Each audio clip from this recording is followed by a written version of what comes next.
जब मैं प्रेग्नेंट हुई तो मेरे पति का रंग फीका हो गया। फौरन उसी रात मुझे वो गांव से दूर एक कमरे में ले गया और बोला, पूरे 9 माह तुमको यही रहना है।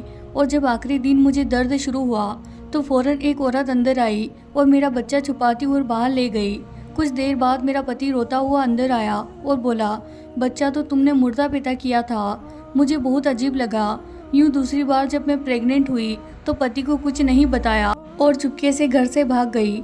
एक दिन डॉक्टर से चेकअप करवाने आई तो वो अल्ट्रासाउंड करती हुई चीख पड़ी और फिर थोड़ी ही देर बाद डॉक्टर्स की पूरी टीम ने मुझे जंजीर से बांध दिया और बोले कि तुम्हारे पेट में तो।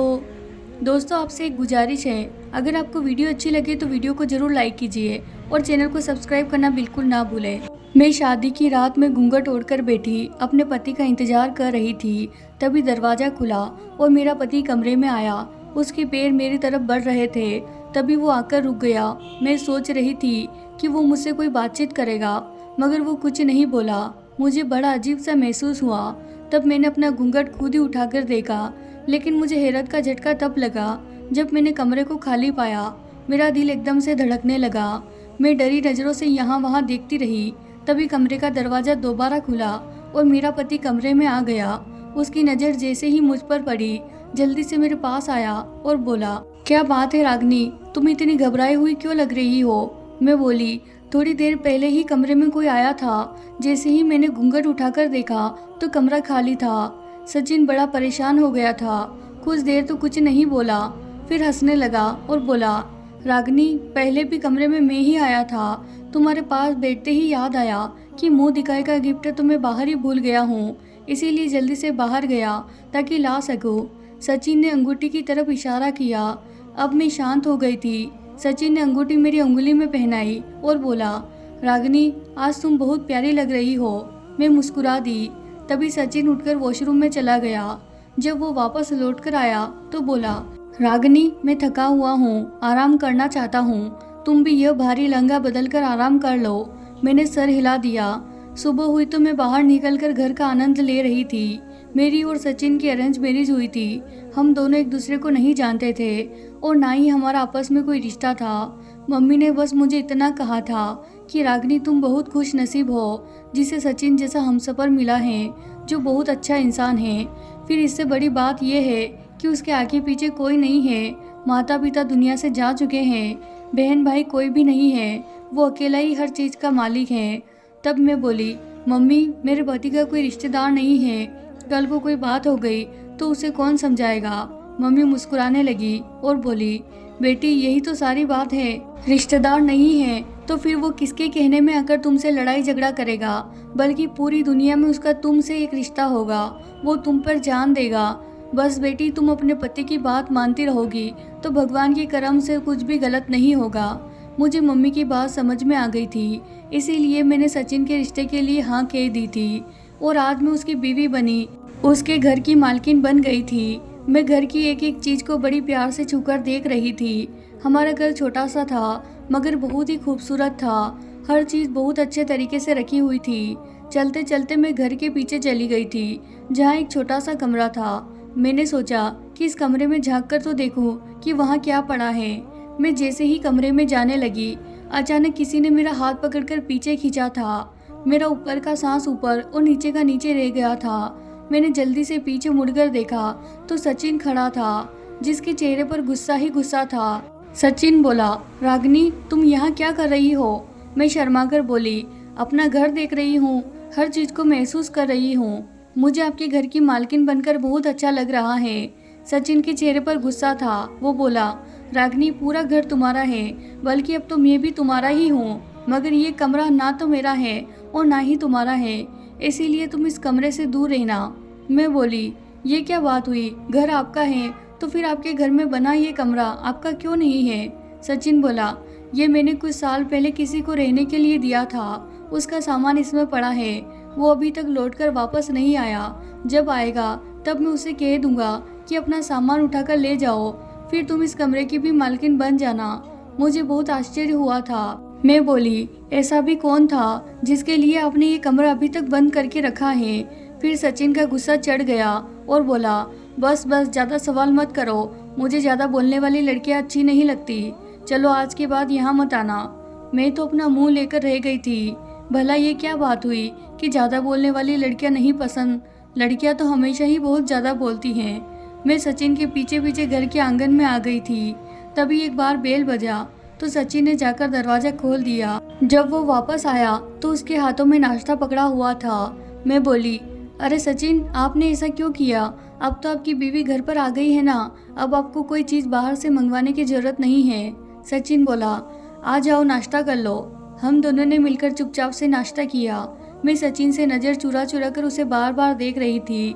सचिन बहुत खूबसूरत था, इतना खूबसूरत कि अगर उसके चेहरे को देखती रहूं तो दिल ना भरे। सचिन नज़रें झुकाकर नाश्ता कर रहा था, जबकि मैं उसकी लंबी घनी पलकों में देखती रह गई थी। तब सचिन बोला, रागनी, मेरा चेहरा बाद में देख लेना, पहले नाश्ता कर लो। मैं तो एकदम से हड़बड़ा गई थी।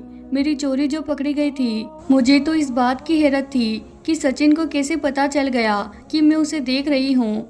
नाश्ता करने के बाद सचिन सारे बर्तन उठाकर किचन में ले गया और धोकर रख भी आया था। मैं बहुत खुश थी। सचिन अच्छा इंसान था। मुझे उसकी कम बोलने वाली आदत से परेशानी थी। खैर, इसका हाल मैंने ये सोचा था कि मैं धीरे धीरे उसे अपने रंग में रंगा लूँगी। मैं सचिन के साथ बहुत खुश थी। कुछ ही माह बाद मैं प्रेग्नेंट हो गई थी। मैं बहुत खुश थी। मुझे लगा था कि जब ये खबर मैं सचिन को सुनाऊंगी तो वह भी बहुत खुश होगा। इसीलिए शाम को जैसे ही वो घर आया, मैं जल्दी से उसके पास गई और बोली, सचिन, आप पिता बनने वाले हो। मेरी बात सुनकर सचिन का चेहरा लाल हो गया था। वो मुझे फटी फटी निगाहों से देख रहा था। फिर बोला, बधाई हो रागनी, तुमने तो बहुत ही अच्छी खबर सुनाई है। जबकि मैं सचिन के चेहरे पर लिखी हुई रंग पढ़ ली थी कि उसे मेरी बात सुनकर बिल्कुल भी खुशी नहीं हुई थी। मुझे उससे इस तरह ठंडे रहने की भरोसा नहीं थी। मैं चुप करके अपने कमरे में चली गई। मेरी आंखों से आंसू बह रहे थे। थोड़ी देर बाद ही सचिन कमरे में आ गया। वो बोला, क्या बात है रागनी, यूं बच्चों की तरह क्यों रो रही हो? मैंने कहा, आपको बच्चे की खबर सुनकर खुशी नहीं हुई, इसीलिए। सचिन ने मेरे हाथ थाम लिए और प्यार से बोला, मुझे बहुत ज़्यादा खुशी हुई है, मगर आजकल मुझे कारखाना की तरफ से परेशानी है। मैं जिस ऑफिस में काम करता हूँ वो दिवालिये की तरफ जा रहा है। बॉस ने आज ही ये खबर सुनाई है कि उन्हें कुछ वर्कर्स काम से कम करने पड़ेंगे, क्योंकि इस समय इतनी तनख्वाह है वो अफोर्ड नहीं कर सकते। मुझे ये फिक्र है कि कहीं मेरी नौकरी भी ना चली जाए। मैंने सचिन के हाथ पर हाथ रख दिया। सचिन, आप फिक्र ना करें, आने वाला बच्चा अपना भाग के साथ आएगा। भगवान हर बात को जानता है। आप जानते हो ना कि भगवान से की हुई प्रार्थना पूरी होकर ही रहती है। मेरी बात सुनकर सचिन मुस्कुरा दिया था। उस दिन के बाद सचिन मेरा बहुत ज़्यादा ख्याल रखने लगे थे। मेरा लंबी चौड़ी बातें भी सुनकर गुस्सा नहीं होते थे। मैं किचन में खाना बना रही थी। सचिन सुबह काम पर गए हुए थे। तब मुझे एहसास हुआ कि सचिन वापस आ गए। मैं इतनी हैरान हुई और बोली, सचिन, आप इतनी जल्दी वापस कैसे आ गए? जैसे ही पीछे देखा, सचिन आया ही नहीं था। मुझे अपनी हालत पर बहुत हंसी आई। मैंने सोचा कि मेरे दिलो दिमाग में सचिन का प्यार इतना ज़्यादा है कि अब हर समय मेरे दिमाग में उन्हीं का ख्याल रहता है। शाम में जब वो वापस आए तो मैंने सबसे पहले उन्हें यही बात बताई थी। सचिन ने अजीब सी नज़रों से मेरी तरफ देखा। वो खुश बिल्कुल भी नज़र नहीं आ रहे थे। मैं खुद घबरा गई कि उनको मैंने ऐसी बात क्यों बता दी। कहते हैं ना कि हर बात पति को बताने वाली भी नहीं होती।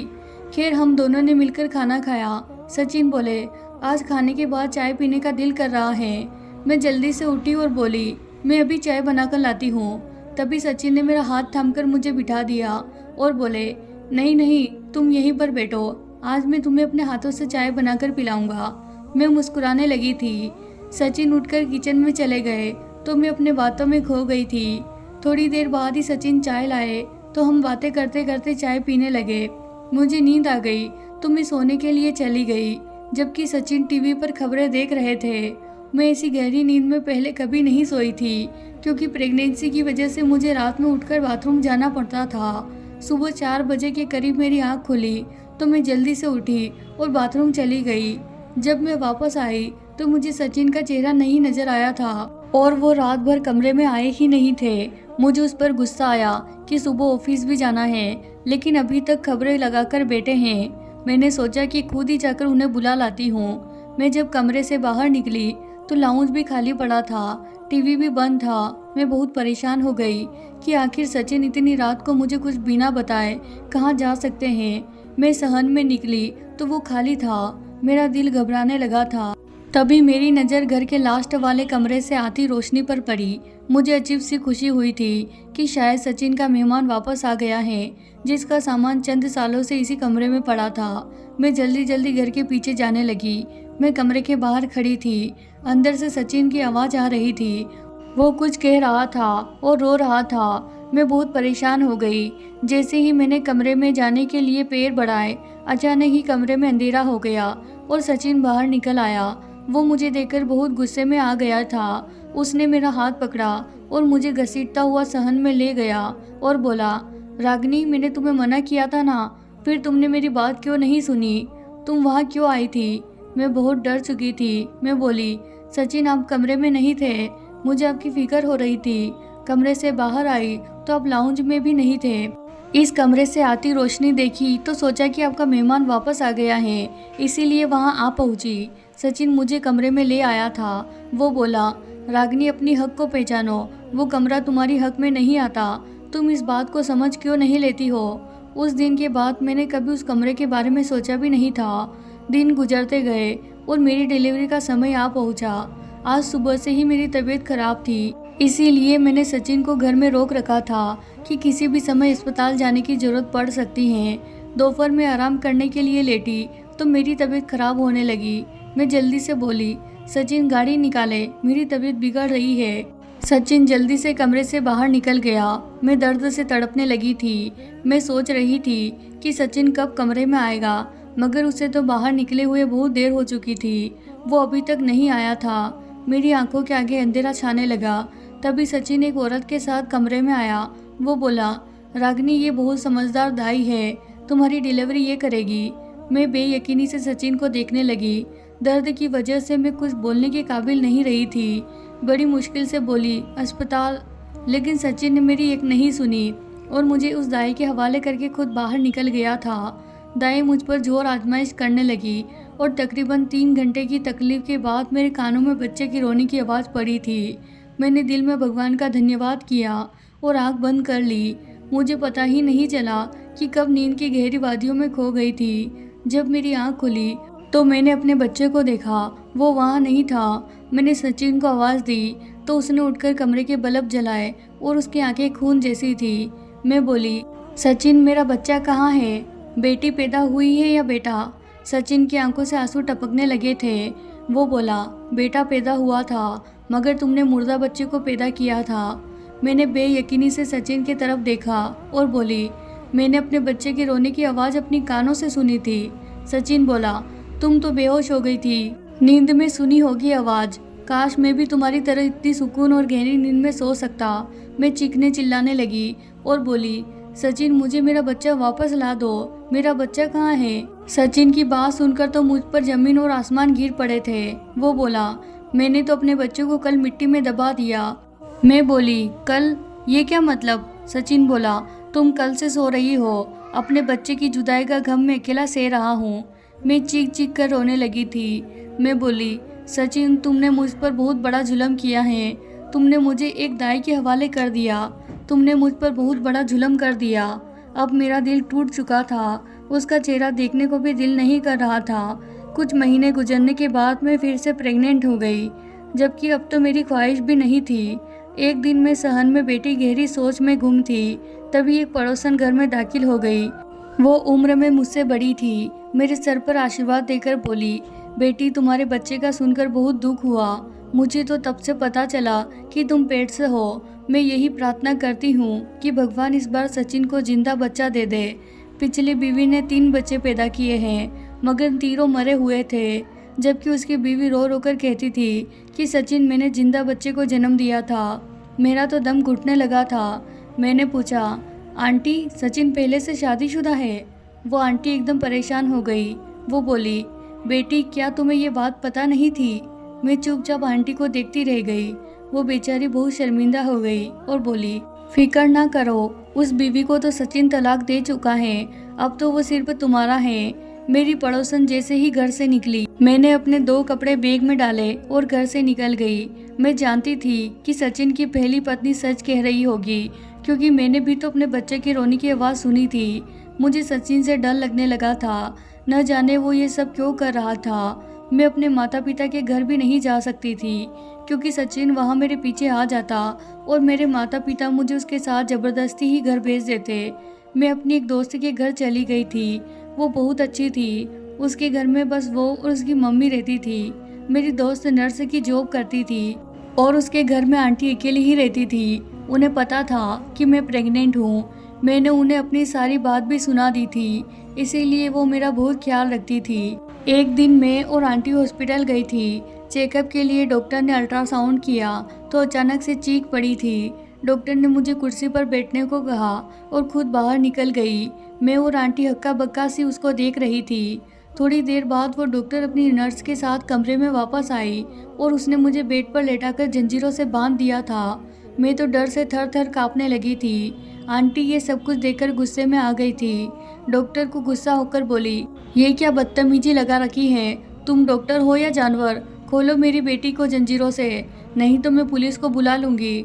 डॉक्टर बोला, मम्मी आप फिक्र क्यों कर रही हैं? ये सब हम आपकी बेटी की सलामती के लिए ही तो कर रहे हैं। ये देखिए, इसके पेट में आधा इंसान का बच्चा है और आधा जानवर का। ये बच्चा पैदा नहीं होना चाहिए। अगर पैदा हो गया तो माँ अपनी ममता के तहत इसको पालने लगेगी, मगर तब तक बहुत तबाही मच जाएगी। हम इस बच्चे को ख़त्म करना चाहते हैं। मम्मी आप अबॉर्शन के कागज़ पर साइन कर दे। आंटी बोली, आप मेरी बच्ची को छोड़ दे अभी और इसी समय। मैं पता करती हूँ कि क्या बात है। आंटी मुझे अस्पताल से बड़ी मुश्किल से बाहर निकालवा कर लाई थी। मैंने आंटी से कहा कि मैं अपने पति के घर जाना चाहती हूँ, वो ही बताएगा कि आखिर क्या बात है। हम दोनों घर चले गए थे। घर खाली पड़ा था। मैं आंटी को घर के पीछे ले गई। मेरी हैरत की इंतहा न रही। वो कमरा खुला हुआ था। सचिन भी वहीं पर बैठा हुआ था। मैं कमरे में गई। सचिन मुझे देखकर बहुत डर गया था। मैं बोली, मेरे पेट में पलने वाला बच्चा आधा इंसान है और आधा जानवर। इसके पीछे क्या राज छुपा हुआ है? मुझे वो तुमसे जानना है। सचिन रोने लगा और बोला, रागिनी, मैं एक बहुत खराब इंसान हूँ। मैं अपनी जवानी के दिनों में बहुत बड़ा पाप कर बैठा था। हमारे घर में एक औरत काम करने आती थी। कभी कभी उसके साथ उसकी जवान बेटी भी आती थी। वो बहुत खूबसूरत थी। मैं उस पर फिदा हो गया। मैंने उससे कहा कि मैं तुमसे शादी करना चाहता हूँ। वो भी बहुत खुश हुई थी। हमारी दोस्ती हो गई और मैंने उसकी गरीबी का फ़ायदा उठा लिया, जिसकी वजह से वो प्रेग्नेंट हो गई। उसने मुझ पर बहुत जोर डाला कि मैं उससे शादी करके उसे घर ले आऊं, लेकिन मैंने साफ साफ इनकार कर दिया। तब उसने मेरी मम्मी पापा को मेरी बात बता दी। तब मैंने सबके सामने उसके मुंह पर थप्पड़ भी मारा था। मैं बोला, इस दुनिया में मेरे लिए तुम ही रह गई थी क्या? मैं तो जूता भी ब्रांड का पहनता हूँ, फिर तुम जैसी गरीबों से शादी कैसे कर लूँ? वो रोती हुई घर गई थी। फिर मुझे पता चला कि उसने अबॉर्शन करवा लिया था।